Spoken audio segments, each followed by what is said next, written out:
Moi, tout le monde, mon papa l'a donné moi un nom, técuyamment comme ça. Técuyamment, à où sont garadifé, pénal de l'eau poutaine.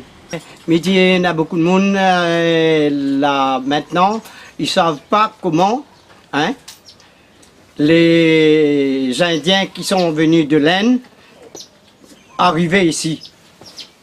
Ces Indiens-là sont arrivés en sortant. Ils étaient embarqués à Port-Mahé sur la côte de Malabar.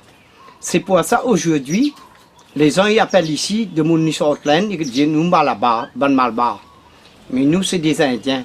Seulement nous étions embarqués à Port-Mahé, sur la côte de Malabar.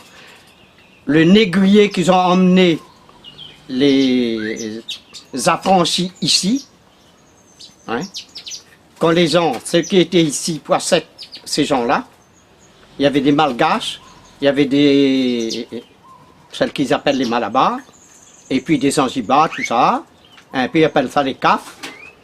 Alors, ils étaient achetés. Alors celui qui était ici, il achetait au moins, je ne sais pas moi, 50, 100 personnes, 200 personnes, comme Madame de Bassin, il devait rester 400 personnes. Ouais. Alors, quand ils demandaient d'où venaient ces gens-là, ils disent de la côte, là, pour dire la côte de Malabar, ils disent Malabar, de la côte Malabar, Malabar. Là, ils disaient, les gens, les Malabars par ici, les Malabars par ici, il y en a tant Malabar, et tant Zanzibar, tant Malgache, tout ça, ils achetaient comme ça. Un homme l'était vendu 100 francs, une femme 50 francs, et un enfant 20 francs. Voilà comment c'était vendu. Nous, nos parents, c'était pas des esclaves, mais c'était des affranchis. Mais quand ils étaient ici, ils étaient comme des esclaves. Ils travaillaient du matin au soir. Et là, surtout dans les établissements comme Bois-Rouge, hein, anciennement, la cloche y sonnait 4 heures du matin. De 4 heures du matin, on sonnait les cloches, c'est pour réveiller les gens gazés.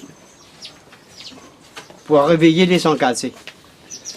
Et ces engagés-là, quand ils lèvent, les premières choses, ils avaient les larmes dans les yeux, ils tombaient à genoux, ils levaient les mains vers le ciel pour prier Dieu. Mais leur destin était déjà marqué, ils ne pouvaient pas faire autrement, ils étaient là pour travailler. Ça c'est mes parents, mon père m'a raconté tout ça parce qu'il était dans ce temps-là, à l'établissement Bois-Rouge, établissement M. Bélier Bois-Rouge. Voilà comment ça s'est passé. Et ces gens-là, 4 heures du matin, ils levaient, ils faisaient ça, comme je vous ai dit. À 5 heures, ils faisaient l'appel sur le plateforme. Après avoir fait l'appel, tous, ils étaient dirigés vers les habitations pour commencer à travailler. Il y avait un commandeur qui s'emmenait, c'est pas une dizaine, une quinzaine de tels carreaux. Ils appelaient ça les carreaux chez des sons. Ils avaient un nom, carreau porté, carreau la caisse, carreau ici, carreau là-bas. Hein? Ils apportaient les gens comme ça. Ils emmenaient les gens pour travailler. Ils n'avaient pas d'autre solution pour gagner leur petit ration avec tu payes. Hein? Le petit ration, c'était 3 litres de riz, 2 litres de grains, 1 quart la morue, un petit paquet la morue, 1 quart la graisse. C'était pour la semaine. Hein? Voilà comment ça se passait. Comment les Indiens ils étaient. Il y a beaucoup quand ils partaient pour aller travailler, ils avaient la fièvre, ils étaient malades, ils ne connaissaient pas.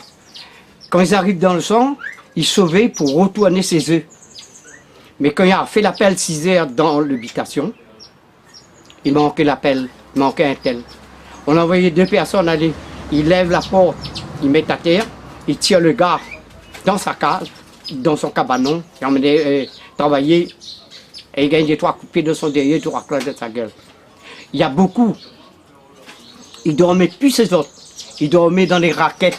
Il y avait un champ de raquettes depuis la rivière Sainte-Suzanne jusque là-bas, l'étang, qui faisait plus de 20 mètres de large. Et au hauteur une maison, ces raquettes-là. Les gens partaient dormir là-dessous. Et dans ces raquettes-là, il y avait plein, celles qu'on appelle les sans-pieds. Hein? Là, ils étaient piqués par ça aussi.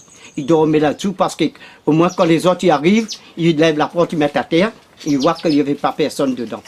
Hein? Ces gens-là, ils ne savaient pas pour pouvoir sauver. Voilà comment ça s'est fait. Voilà comment. Voilà.